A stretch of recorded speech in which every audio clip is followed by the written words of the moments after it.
Well, hello there. My name's Sarah from the Ripple Pond. I'm going to be joined in a moment by my colleague, Carolyn, and we've got the amazing privilege of having Gregg Stevenson with us. And we're going to talk a little bit about injury, about impact on family, and we're going to talk about recovery and what that looks like. So I know you're going to really enjoy it.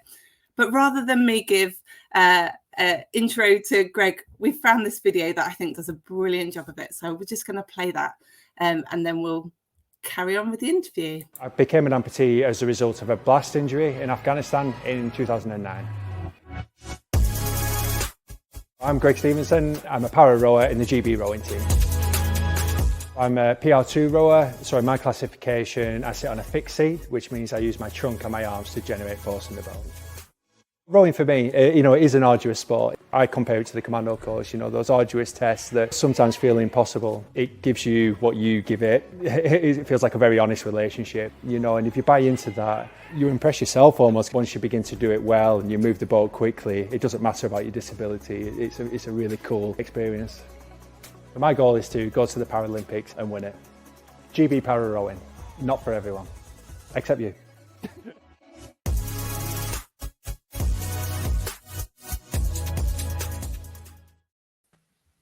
Hey, welcome, Gregg. Thank you so much for being with us. Really privileged to have you. Thank you. I forgot I said that at the end of that video. So I know, there's this cheeky little moment, isn't there?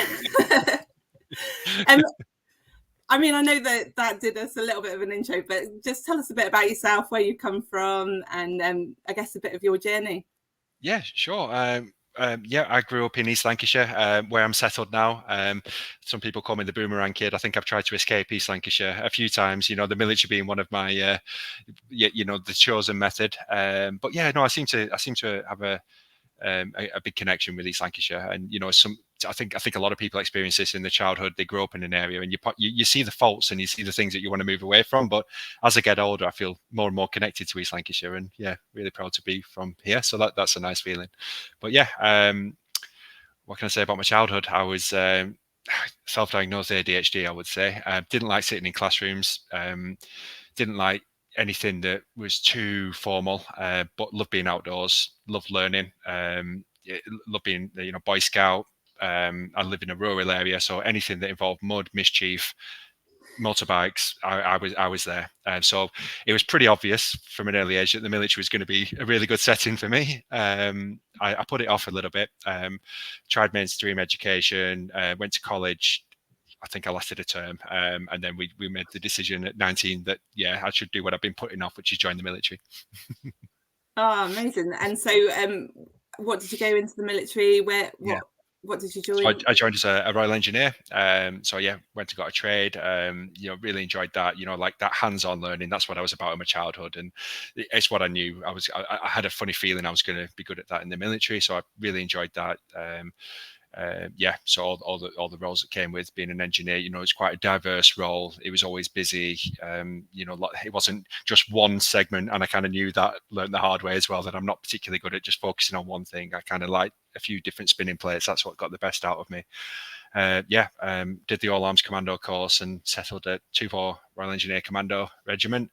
And went to Afghanistan in 2009 on Herrick 9, supporting 3 Commando Brigade, and stepped on an IED. So I lost both legs, and spent a couple of years then at rehabilitation, Headley Court, the usual story, and medical discharge, and ended up back in East Lancs, as I said. So yeah. Which we say with your amazing humor about it, but what a kind of a whirlwind of life, just kind of going, knowing you wanted to do military life, being full on in there, and then kind of suddenly finding yourself with an injury that I guess that was. It felt unfair at points, because it was like I almost, especially doing the commando course and working hard towards getting that. I think there was it felt a bit unfair at points, but in terms of first tour, I'd done all the hard work, I'd got ready, I'd prepped myself, I'd done all these difficult, arduous tasks to get the right to do it, and then felt like the rug was pulled from underneath me a little bit. But that's it. The military environment, especially around that time, was harsh. And it's something I compared to sport. I've also felt that in sport. I almost had an ambition of going to Tokyo and ended up, with an injury.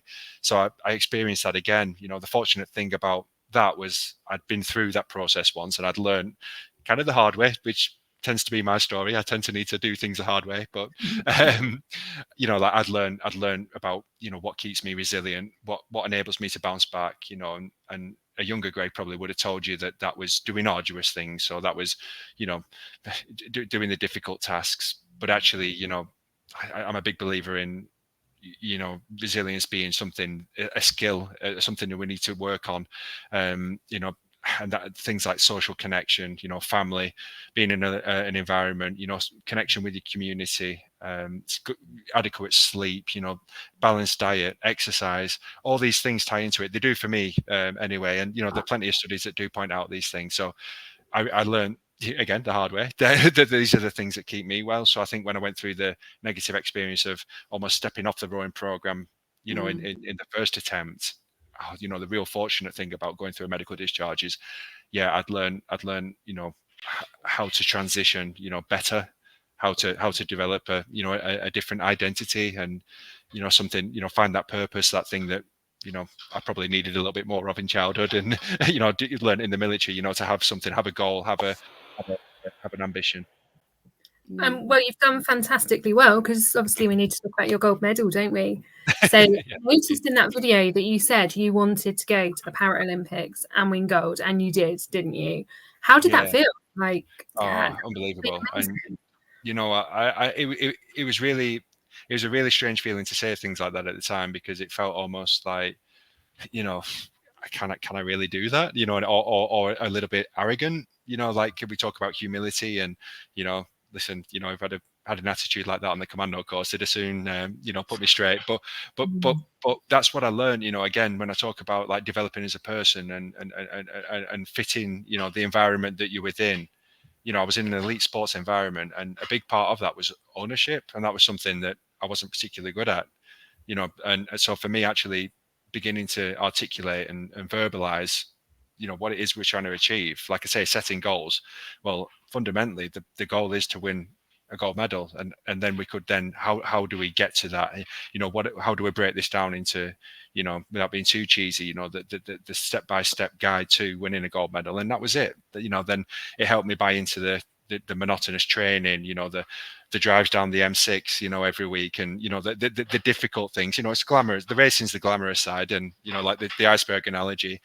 Listen, everyone sees that they're racing and the success, but underneath it all was this, the things that keep me well, but also, the more mundane tasks of, the commute, the making sure I was trying to spend time, with the family, which was difficult because I was away, and, yes. So yeah, it was that, like, it wasn't always glamorous, but yeah, actually having that fixed goal really helped me stay, motivated and confident and a little bit arrogant. Nothing wrong with that.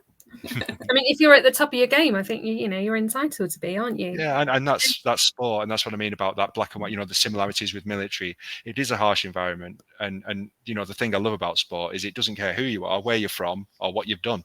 It's not going to respect the fact that I've been in the armed forces. It's not going to respect the fact that I come from a low socioeconomic area. It doesn't care if I've got an education or not. Like I say, that from coming through the other side, I'm now studying a PhD. So I've done the full circle with the education system. But yeah, like what I love about sport is actually the ruthlessness nature is who can go the quickest, and that's what I love. Doesn't care which country you're from, what your background is. It's who's on that start line that day, who's done the most training, got the best skill and up for the fight.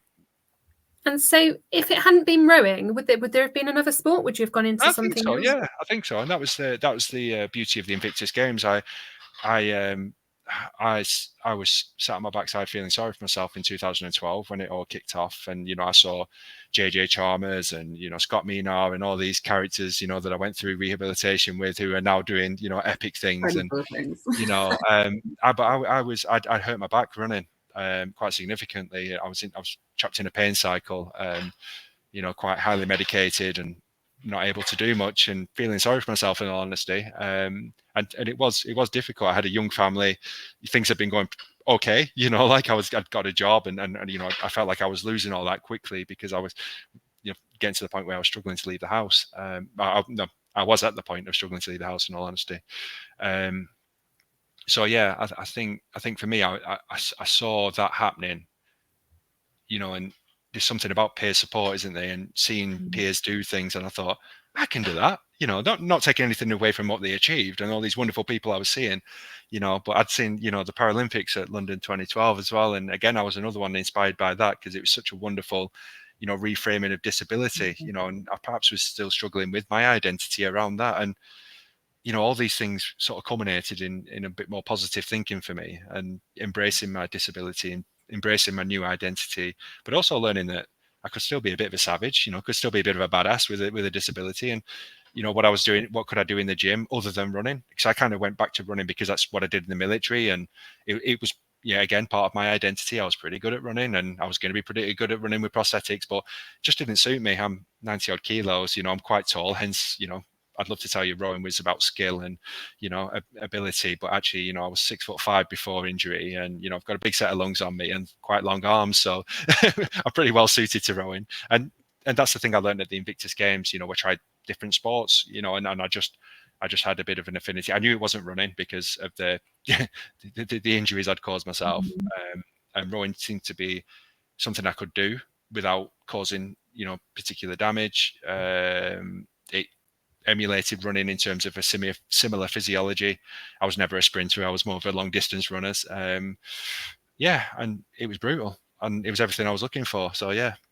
I read a quote about that you said about rowing that says there's something spiritual about rowing, because you have to work extremely hard but be graceful at the same time.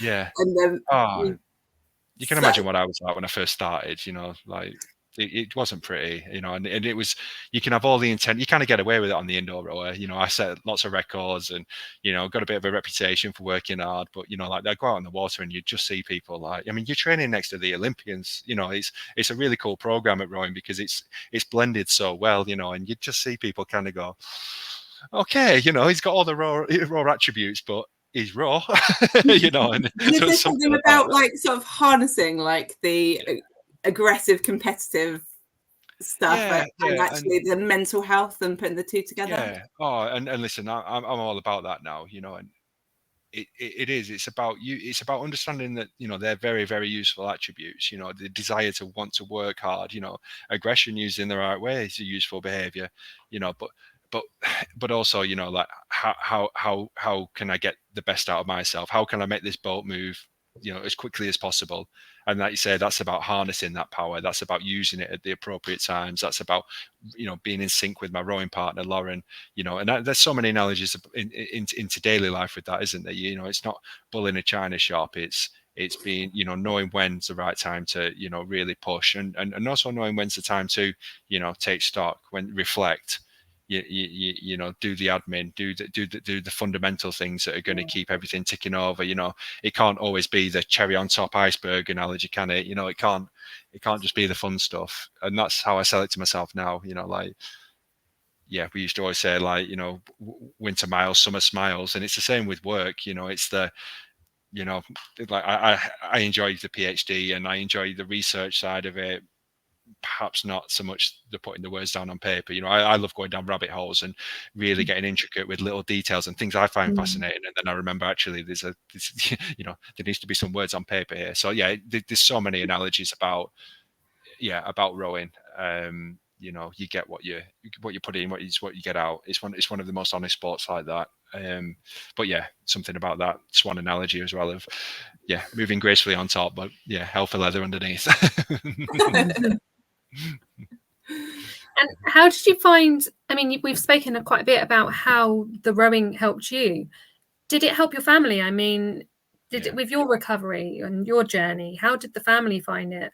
You're a celeb now. How have they kind of adapted? Yeah, my family were, dead young when we had my first, my eldest boy, Harry, who's now 12, second year at high school. So that feels strange.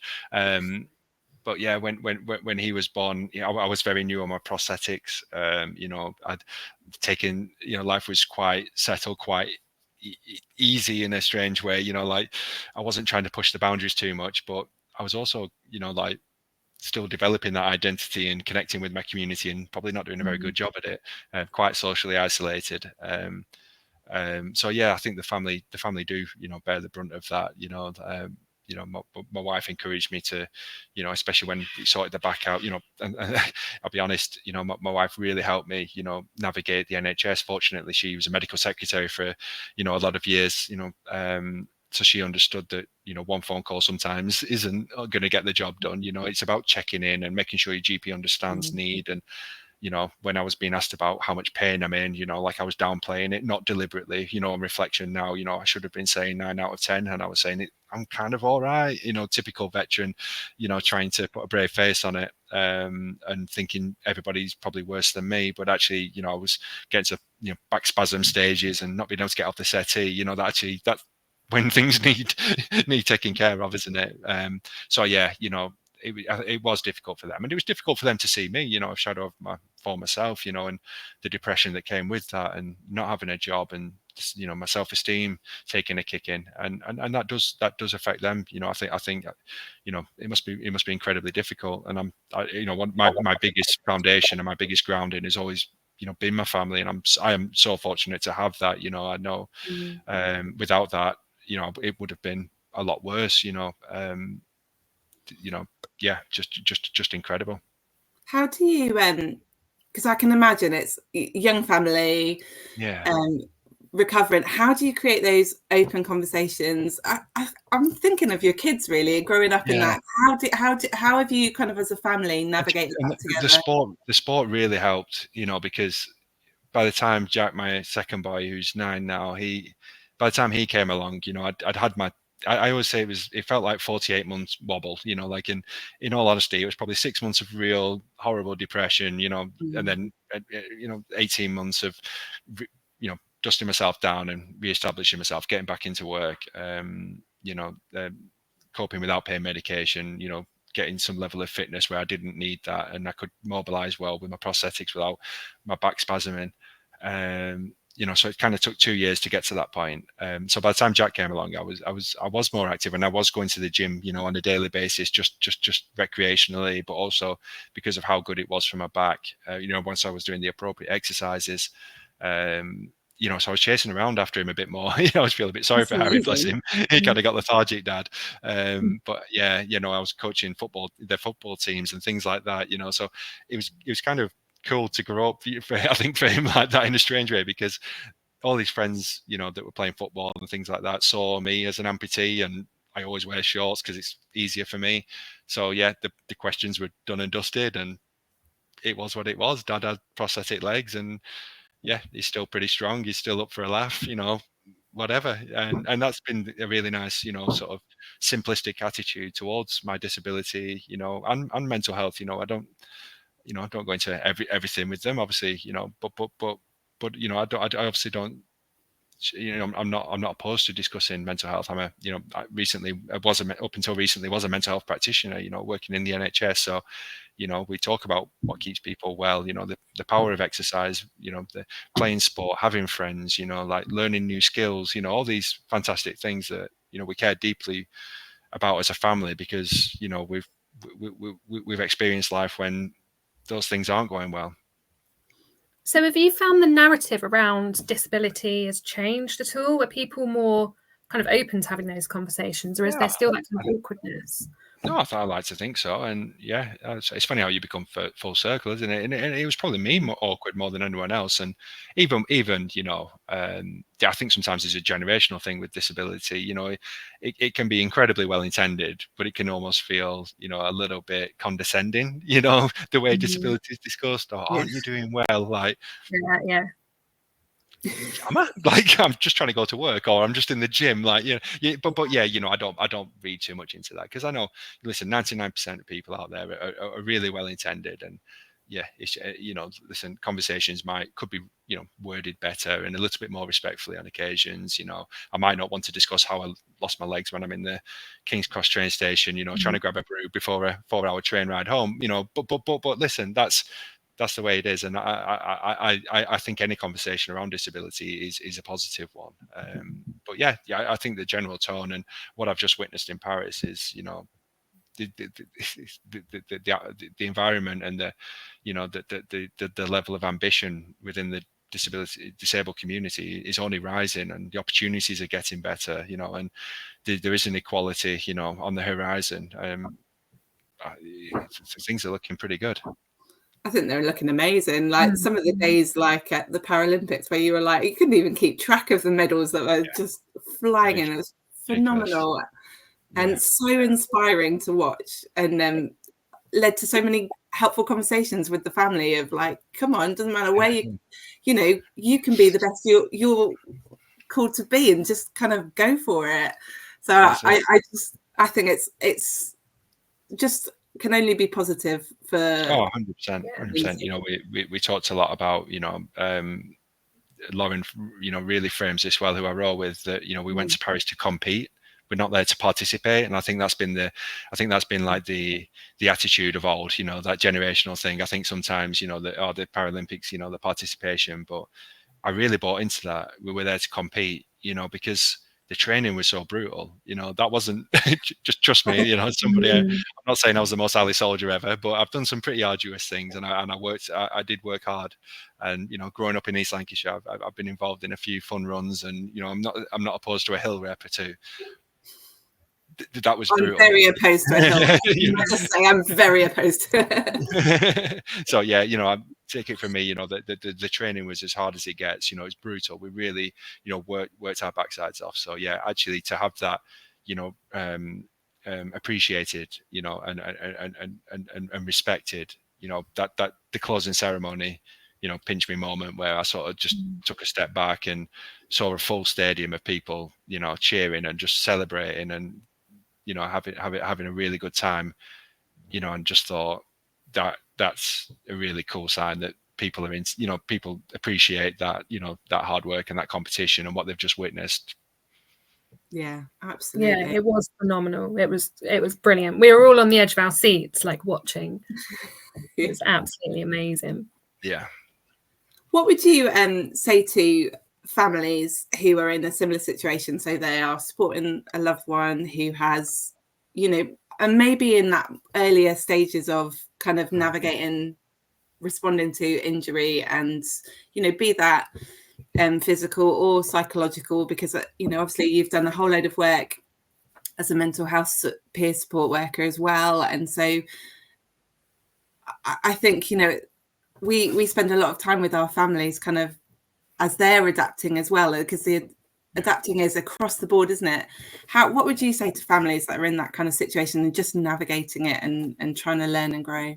The first thing I would say is don't let me dangle that gold medal and say that that's what you should go and do, because listen, that's a really healthy conversation, because I've been in the shoes of, you know, standing in the gym and people coming up to me way before I had any Paralympic ambition saying, oh, when do you go to the Paralympics? So don't feel that pressure. But, you know, please, you know what I mean? I genuinely mean that. I genuinely mean that. It's not, you know, there's been a lot of fortunate things landing in my path, in my recovery that's enabled this. But what I would say is, you know, like find that purpose, find that connection, as little or as difficult as that could be. You know, I really think that's useful. If it's volunteering, if it's, you know, going to a breakfast club, if it's, you know, taking a walk together, you know, I think for me, in my experience and just what I'm observing and reading in the research around the veteran community, social isolation is a big problem. You know, when you're in pain or mental health isn't great, or, you know, it could be debt, it could be, you know, there's all these different things, all these different challenges, and sometimes 3 or 4 of these challenges that we're experiencing simultaneously. It's about taking a breath, but keep doing something. You know, that's the mistake I made. The mistake I made was I was in pain and it was difficult to go and do something, but, you know, it would have been so much more beneficial just to do a little bit of something, you know, like even if that's, you know, going for a coffee or getting out of the house just for a little bit, you know, speaking to other people is incredibly, you know, getting a little bit of rain on your head, you know, getting a bit of soil under your fingernails, you know, walking, you know, like being around blue spaces like rivers, and, you know, I can't tell you how beneficial that is. And, you know, it's really nice to sit here now and think, my hypothesis was that always works, but actually now the research is saying that works as well. So, that would be my top tip. And, kids love that as well. So, when we're talking about families and, it tends to be children involved as well, or grandchildren, whatever it is, they don't want to be cooped up. They want to go and burn some energy as well. So, if you can embrace that as a family and go and get mucky and have some fun, then everybody feels a million times better. So that would be my simple advice. And then I think so much comes from that, like self-esteem raises, you see those smiles, you feel like you've done a good job as a parent at the end of the day. And, I think that snowballs then into, perhaps challenging yourself and then taking a step into work or education or, something with a real purpose, because you tend to find that again, we know purpose for anybody is a huge part of mental health and resilience. But that as a motivator, I think when things aren't particularly going well, is huge, because you can buy into that. Like I always say, like every gym session, or even when I was training for the Paralympics, I didn't want to, didn't jump out of bed every morning. Some mornings I did, a lot of mornings I did. I was quite motivated to train, but there was the odd morning where I was like, whew, could do with not rowing 14 kilometers right now. Yeah, but it was that purpose, it was that, and that's for me, that's what mental, when we're having challenges with mental health, it's taking that step even though you didn't want to, going out the house even though you didn't want to, because you're almost trying to do something today which is going to reward you tomorrow. So it's a strange process in your head, but doing that positive action today is going to help you feel better tomorrow. So as much as you might not want to do it, sitting on your backside, or being highly medicated on pain medication, or drinking alcohol, or smoking, or all these negative things that I got trapped in when I was in my sort of negative cycle. That's how I reframed it to myself, about that, just thinking about what's going to set me up well for tomorrow. And then it just feels like a domino effect then.